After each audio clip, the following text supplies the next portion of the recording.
you live this life or walk this road, then you can talk shit.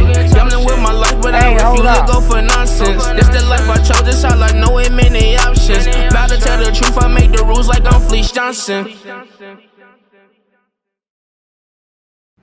Hey, what's up? This is Big Lee with Hustler Spirit.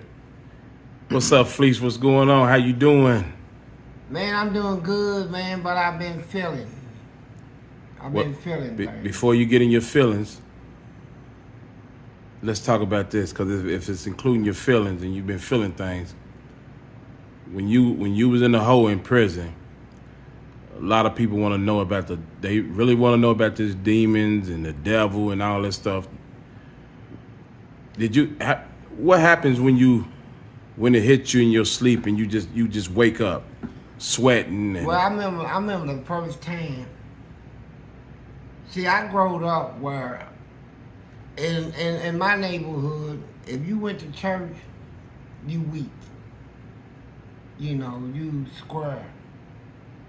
You ain't about nothing, you know. So we growed up believing that all that stuff was make-believe. Some man wrote it, fairy tale, Hollywood. And when I first went to jail, I was 15 in jail. I turned 16 in prison. Well, I really entered jail at 14, turned 15, left jail, turned 16. The first time I had this dream in jail, it was so real, it was spiritual, and I can't really remember the contents of it at the moment. But I remember what I got out of it. It told me that the truth was in me. So when I go to prison, start fighting the guards and fighting inmates, I end up in a whole isolation, solitary confinement. I did 12 years flat in solitary confinement.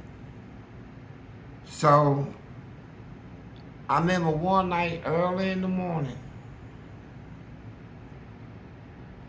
I had a dream, and it was a spiritual dream, and a little tiny voice was reading scripture verses to me. And every time I wake up, I couldn't remember. And this happened every day, the same time, early in the morning, night after night. And I used to lay down with a pencil and paper, because I say, as soon as I wake up, I'm going to write something down that is telling me, right? And I wake up, and I couldn't remember. Then I started having dreams. I remember the first one I had, I seen the birth of Jesus. Yeah, you talked about that before. Yeah. I seen Moses in a dream. And I seen the coming of the Lord when he returns. And I seen so many. You know, I seen the tablet that Moses broke, the 10 Commandments. I seen that half of it. I seen that, and that was written in the finger of God. I heard the voice of God. I was spoken to by angels. And a whole lot was revealed to me, even the Holy Ghost, which I can't speak of. But why? It's sacred. It's things not to be spoken of. Some things. So while all this is going on, I had opportunity. I knew God was calling me. I knew I was chosen. But I was so full of sin and so full of rebellion towards the corrections who I was fighting. And every time I said, man, you're going to have to start going on fasts. You're going to have to meditate. You're going to have to submit your will to God. And every time I get close and God will do something real bad to me, and I just lay everything down and go back to fighting. And from fighting them, I corrupted myself. I disobeyed my calling. What's your calling? Is to teach and preach the gospel of the kingdom. So a minister? No, not be a minister, but to teach. To spread the gospel, the kingdom of the gospel. You can still do it. The kingdom of the gospel is not the whole Bible. It's just a few words. What Jesus said, many will come in his name, claiming to be followers of his and deceive a lot of people because they're not going to be there. We see that already in these churches, man. You know, all these churches, they ride past homeless people all day and don't help nobody. And he said there'll be wars and rumors of wars. We see that going on. He said a nation will rise against nation. No S on the end of it, which means the nation's going to rise up against itself, be divided. People within their own nation is going to go up against their government and each other. Civil war. You know, just like they doing now. He said, he said there's going to be earthquakes and tornadoes and all that in different places of the world. Famine. He said that all these things is happening, got to happen, but the end ain't yet. Then he talked about another stage of it. He said, them is the beginning of the days of sorrow. That's what we living in, the days of sorrow. It's going to always be something to make you sorrowful in heart. Girl gets shot in the face by the police, everybody's sorrow over it. You know, another man get killed by the police, our kid. This happened, somebody, mass shooting. A whole lot of other stuff. So, things that produce sorrow. And people out there stealing and stuff, doing it for joy. It ain't joyful when somebody's life gets taken. And then you get arrested and charged with murder. And then you gotta face, the judge tell you you got life in the penitentiary. Life without parole. It's things make people stop. Then people never been in trouble, find out they in jail now. I mean, you know, we in the stage of the beginning of sorrow. And after that comes the days of offenses. That's when everybody's offended by something. Little things, anything can offend. People got attitudes, they gonna start betraying each other. The days of offense comes next. And then after that gonna come the rest of the package. But I tell you this, had I not seen it with my own eyes, I still wouldn't have believed it. I did a lot of studies. Just like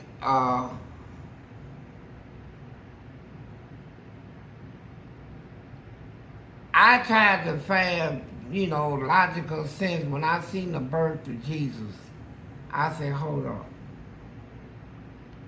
This woman that I saw in my dream and vision, she was outside.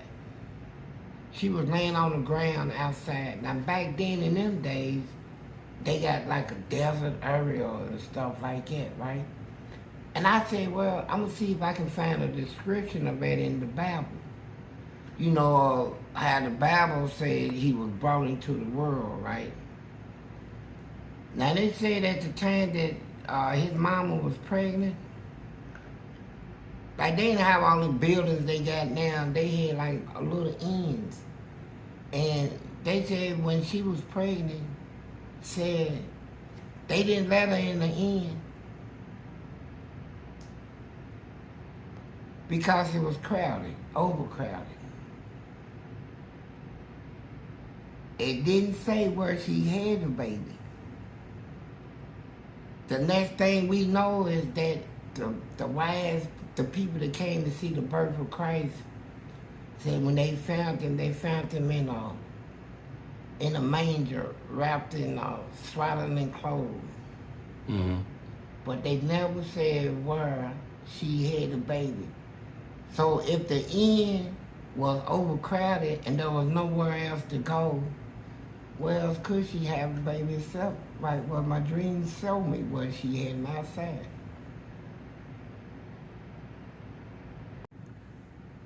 Hey, Fleece, when you seen guys come in that was on drugs out here in the free world, and now they're in prison where they probably haven't met the drug dealer yet or whoever got the drugs, what exactly are they willing to do for that drug? Well, first of all, you got people that don't realize that in prison now, they don't let you smoke in Kentucky prison. Cigarettes, right? None. It's banned, contraband. Drinking is contraband, forbidden. Alcohol, drugs. So you got people on the streets, been out in the streets getting high every day. Drunk every day. Gotta have it. Gotta have at least a cigarette. You know, are they clocking out? You know, they attitude change, personality. They got to have the drugs. Which one's more important, cigarette or drugs in there? Man, evil. So cigarettes are just as... Yes, cigarettes. You know, I get to that. All right. So when you get locked up, now you can't, ain't nobody got it. You trying to figure out a way to keep your sanity. Man, I need something, man. I ain't got no cigarettes, I ain't got nothing to drink, ain't got no weed, no pill. Man, I'm ready to clock out. And that's the state of mind they be in. So when you go to prison, it's just who you'll be around. People that is just clocking out. You know, and for a cigarette, if I took a pack of cigarettes in prison, I can get $600 off a pack of cigarettes easy. Right. I mean, be on my account like nothing. It's a lot of money can be made in there. A lot of times girls do it. You know, bring in cigarettes for, added income. And girls be making like $10,000, $15,000 a month off of inmates. You know, bringing in, selling them cigarettes and stuff. I could take 5 cigarettes in a penitentiary, smuggle it in. I get booty, head. I could get people would do hits for me. If I want somebody beat up or stab, I give them a cigarette, they go do it.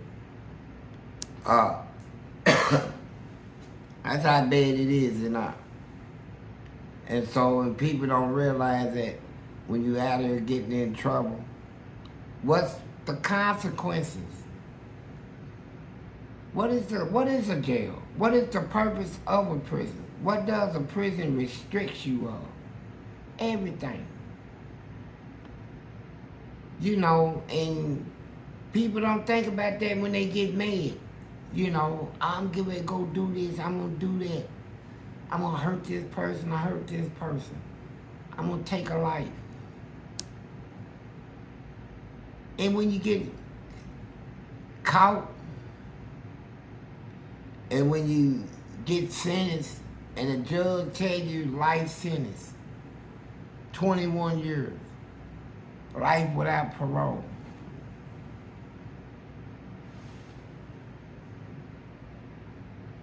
You'll realize right at that moment, nobody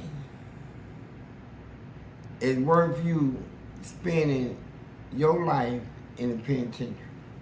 Nobody. Could you go back if you had to? Yeah, I would. After doing all that time, you go. Yeah, I would. I'm a veteran. What they got to do with it? I mean, you won't be there. I said I'm a veteran. One thing I learned, Them guys are young now, Fleece, though. them guys was, I'm young. See, it's all in your heart and your mind. Now, here's the thing I'm talking about.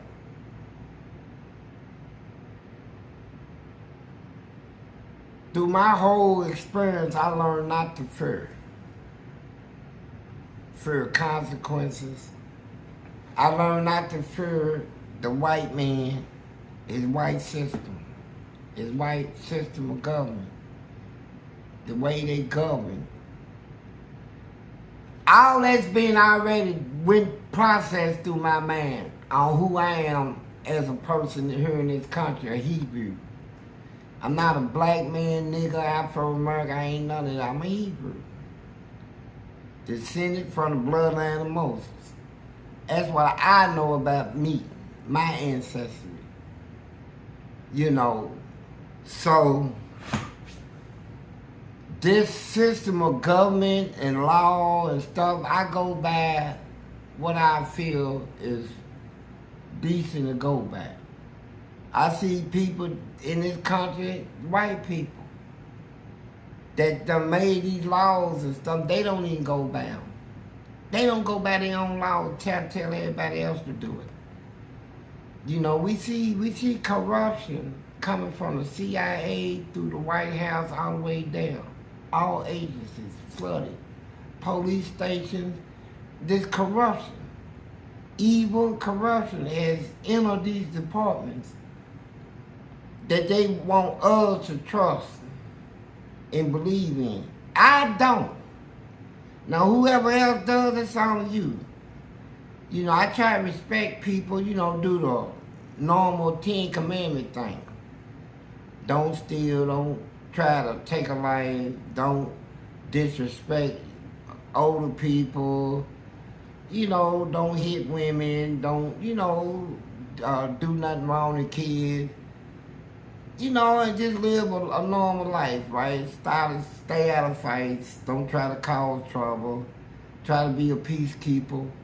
That's what I'm into. I'm not into looking at nobody in this country as being a king over me, a ruler, or nothing. I don't see none of that. And I never will gonna see it. And to my last breath, I'm never giving that to no man. You know, so I honor God, His Son Jesus, the angels, the saints, and the people of God. All this crap going on nowadays, I don't involve myself in it. Cause I'm gonna keep it real with you. I don't care who is in charge or what. You're not in charge of me. I already proved that. And I did all that time in prison and fought my way to the 40. They was in charge of you. Nah, you wasn't in charge of me. You was in charge of that prison, not me. You was in that prison. I did not comply to your rules and regulations. And they kept you in there a very long time. Yes, and they didn't wear me out. I wore them out. So And that's how that went. They didn't wear me, I wore them out. And they threw me out. And nothing else they can do. I didn't fear death, picking up time, getting rolled up. None of that. I fought for my freedom and right to be respected as a human being. And if you ain't gonna respect me, I treat me right, it's war. What else? And so you go in there today, because I remember you talked about, and I mention this because I want the young people to really understand this. When you go in prison, it's men in there, been in there 15, 20 years, and been lifting weights and working out every day. Yeah, body's in good condition. Every single day. Every day. You been out here running, chasing women, drinking, smoking. Lazy. You go in there, if they want you, They gonna get you. they gonna get you. It's just that simple. And what you gonna do? If somebody grab you, alright, let's do this scenario. Since a lot of y'all young guys wanna be tough, y'all got something tough to say behind everything. Alright, some dude grab you, slam you on the floor, get you in a good chokehold. Strong dude. You can tell by his strength, you can't even wiggle. You take one hand, pull your stuff down, and he get up in you. Hammer you. He nut 3 times in you before he done.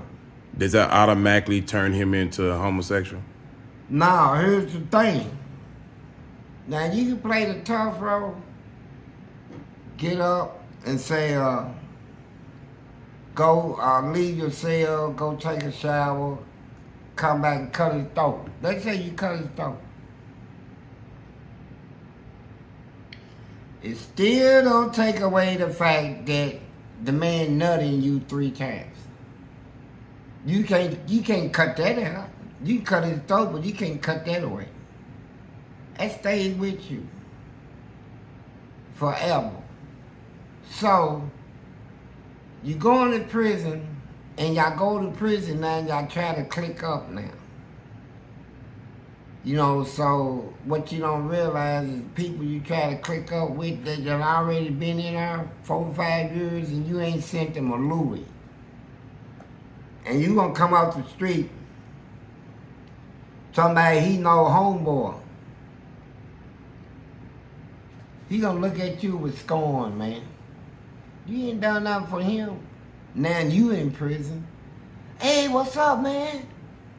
Yeah, talk to me, man. Yeah. He gonna go set you up. And that's how they do homeboys, and I set their own homeboys up. Yeah, hey man, you run with me, man. I'm gonna let you know what's going on in her, what to stay out of, who to stay away from, and put you up on game, man. Yeah, man, do that.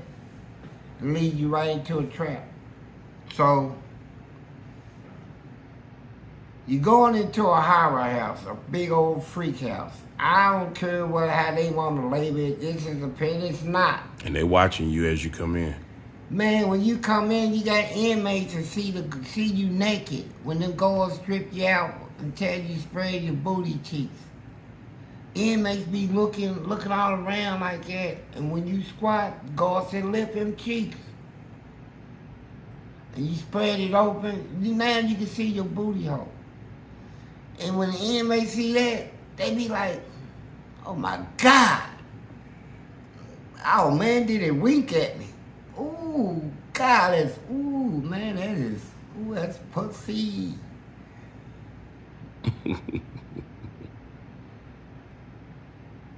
and from then on, every time that somebody talk to you, you'll see the lust in their eyes. Their eyes get real lustful. You be like, is this the library? They'll lower their eyes like this. Yeah, baby.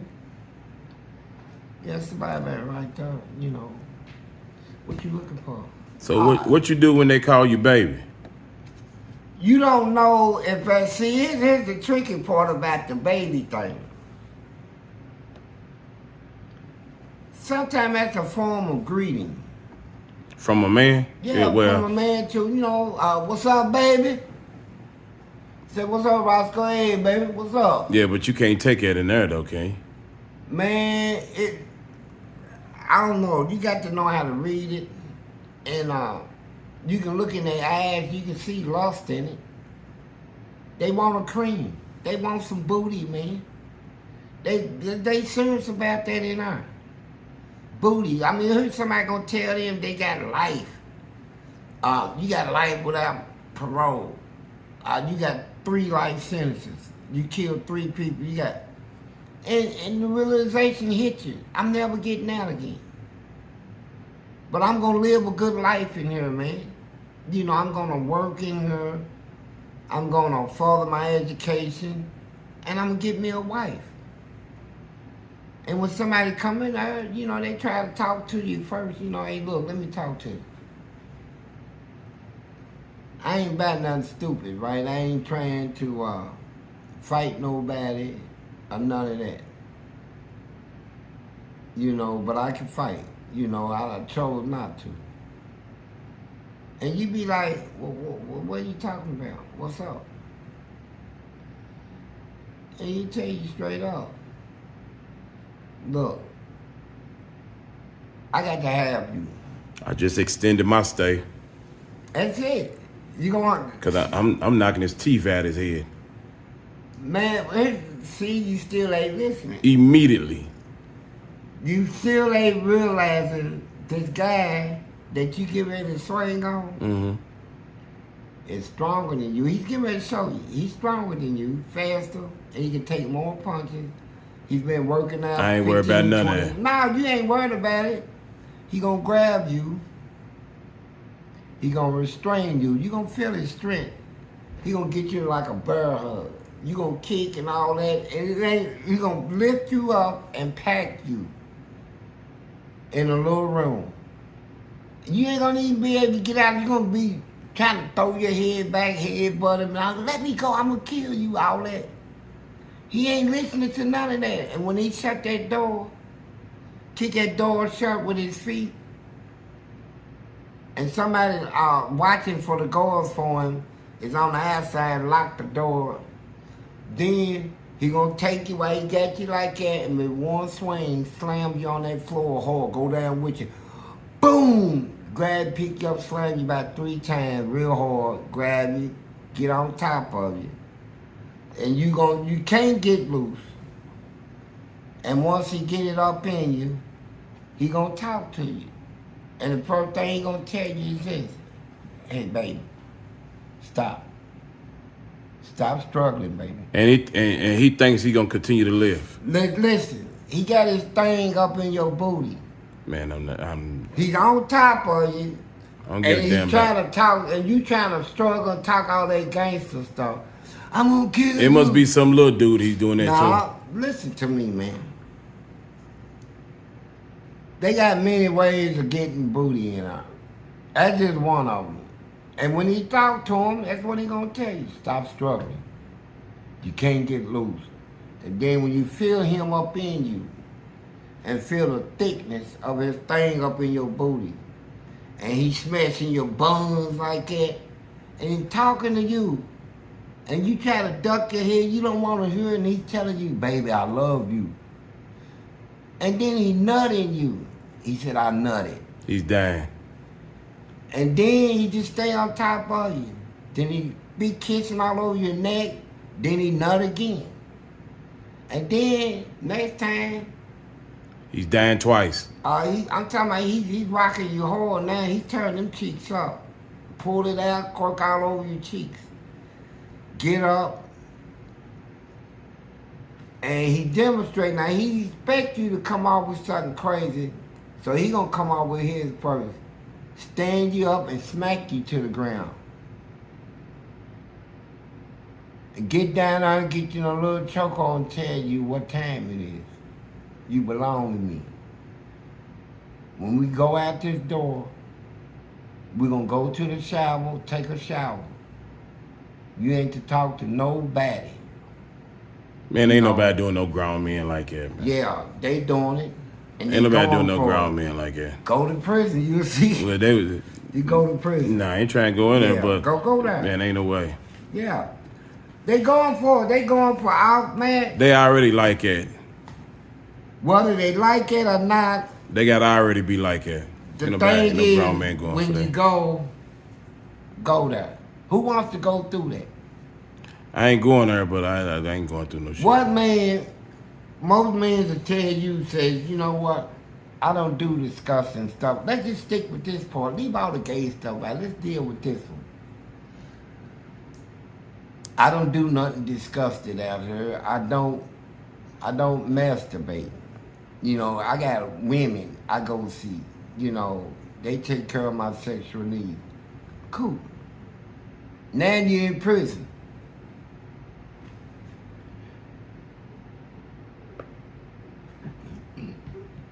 You said I ain't gonna do nothing that disgusting. But boy, it builds a sexual urge to nut. It builds in you. And you say, man, this is driving me nuts, man. I'll be glad when I get out of here. You see something on TV, girl hit the ground, my legs go back, and you be like, oh my God. So now you aroused, you hard and stuff. So you go on and do the disgusting stuff you say you'll never do. I'm not that disgusting. I don't masturbate. All that. Now you're doing it. Then you start doing it on the regular. Now 5 or 6 times a day. Now every time you get mad, you do it. Now everybody you see looks sexy. The fattest lady in the world looks like the prettiest, like Baywatch. You know you horny and your man play tricks on you. I'll tell you, prison does that. It does it. And so if you don't believe it does it, go to prison. Go to prison, do about 10 or 12 years flat. At least. Tell me how you like it. Man, what I gonna say, listen to me. If I ever told you anything true, I'm telling you now. Prison is the most foulest, disgusting place I ever been in my life.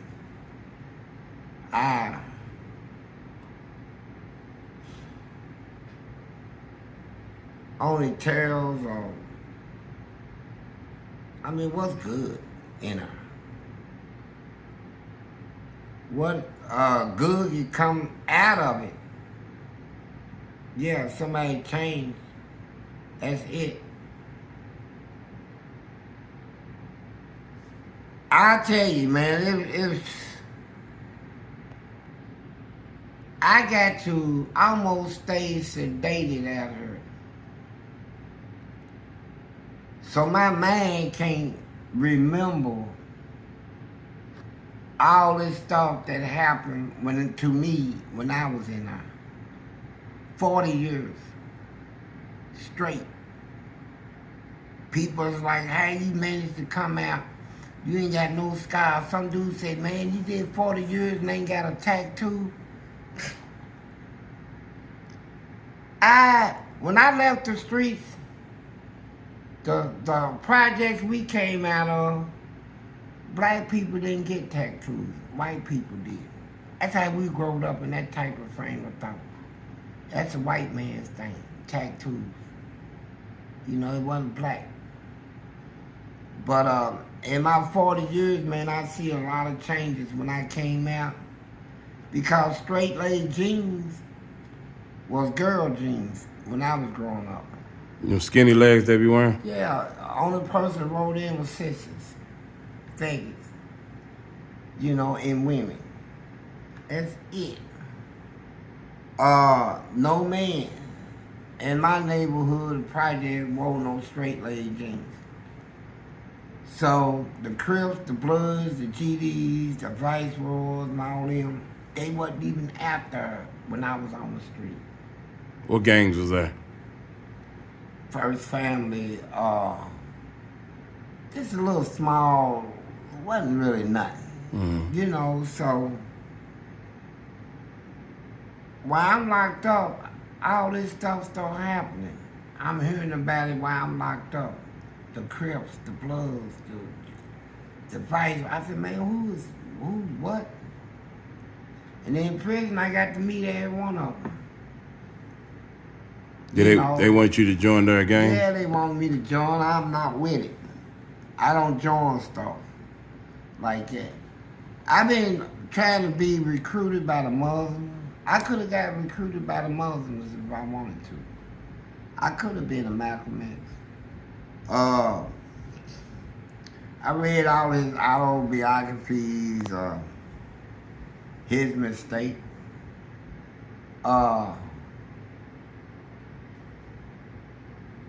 And what he tried to teach. I read a lot. But I got my own belief. You know, I don't let nobody tell me who to hate, who to talk to, who not to talk to. And so I see the world different from the way most people do.